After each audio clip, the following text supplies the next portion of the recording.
Very good morning, my dear students.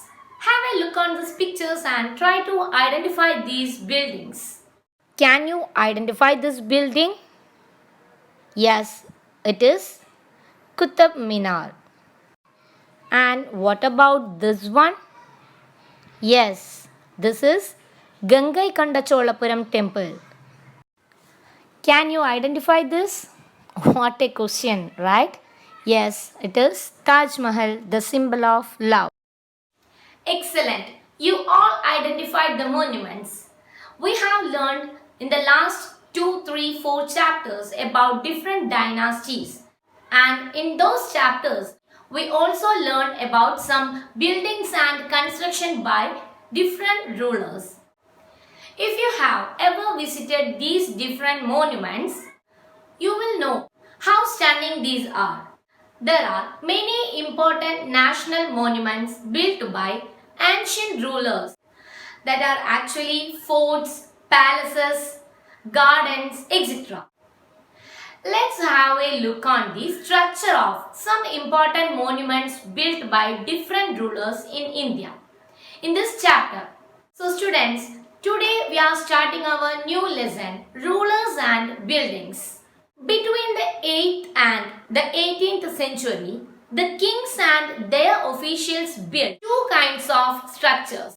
First were forts, palaces, garden residencies and tombs, which are safe, protected and grandiose places of rest in the world. The second were structures for public activity such as temples, mosques, tanks, wells and canals. Kings were expected to care for their subjects and making structures for their use and comfort. Rulers hoped to win the praise of people. In the second chapter, we learnt about Chola dynasty and we learned that the Chola kings and rulers built different temples to celebrate their success over other dynasties. When they won a battle or when they defeat other dynasties, they celebrated their success by constructing huge temples.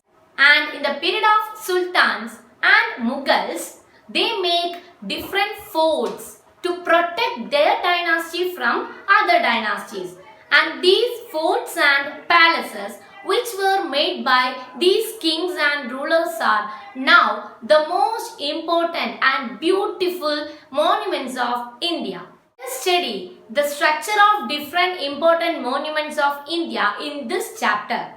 Constructing huge buildings at present is not at all a great job now because we have all facilities like transportation, vehicles, tools and everything we have now. But in ancient time, most of the constructions were held by the craftsmen. The different architectural works were done by the skilled persons from different parts of the world. They completed it by taking several years only by the hand work. Only the skilled craft persons could complete these type of works in ancient time. And the rulers brought different persons who have special skills on craft work and artwork to complete their buildings or to complete their constructions. It takes too much time. It takes several years to complete one building. So that is why Taj Mahal, Red Fort, Qutub Minar and all these constructions are considered as most precious one. So students, let's have a look on the different features of some important monuments of India.